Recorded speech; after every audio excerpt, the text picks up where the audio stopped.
Mga kachika, kumusta? Hindi pa tapos ang pasabog ni Liza Soberano. Nasa Singapore siya ngayon for Chanel's Cruise 2026 show. Tapos bigla siyang nag-post, "Guess who's dropping a single on November the 14th, #Red Ferrari." Girl, Chanel front row na. May kanta pa. Grabe, world domination na talaga. Thursday, Liza Soberano is officially in Singapore.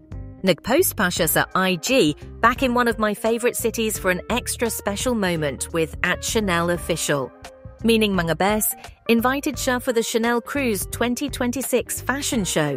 Venue, sa legendary Raffles Hotel, as in yung nasa teaser video na gawa ni Sofia Coppola. At syempre, hindi lang siya basta audience.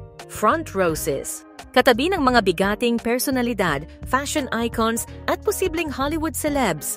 Tapos habang lahat ng fans busy sa Chanel looks niya, biglang nag-TikTok siya at sabi, "Guess who's dropping a single on November 14th, #Red Ferrari." May nag-comment pa, "Is this her song?" At sagot ni Liza, "Yes." Mga kachika, confirmed. Liza Soberano is dropping her own music. Red Ferrari, November the 14th. From acting, modeling, fashion weeks, now singing. She really said, why not everything? Alam niyo kung bakit trending to? Chanel invite, world-class level na yan. Music debut, bago, unexpected, pero exciting.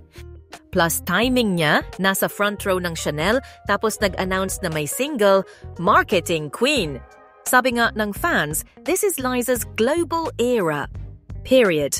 Mga komento ng netizens, from Dana to Dior to Chanel to Spotify, Liza be like, world stop. We'll definitely be checking this out when it drops. Dagdag agad din sa playlist ko. So ayan mga ka-may chika, Chanel in Singapore today, music industry takeover tomorrow. Liza Soberano is proving she's not just a pretty face, she's a movement, she's a brand, she's a red Ferrari na hindi mo mahahabol. Kung excited ka din, comment mo, vroom vroom red Ferrari. Like, share, at isubscribe para updated ka sa susunod na pasabog ni girl. Ako si May, ang kapitbahay niyong laging may baong chika. See you sa next tea.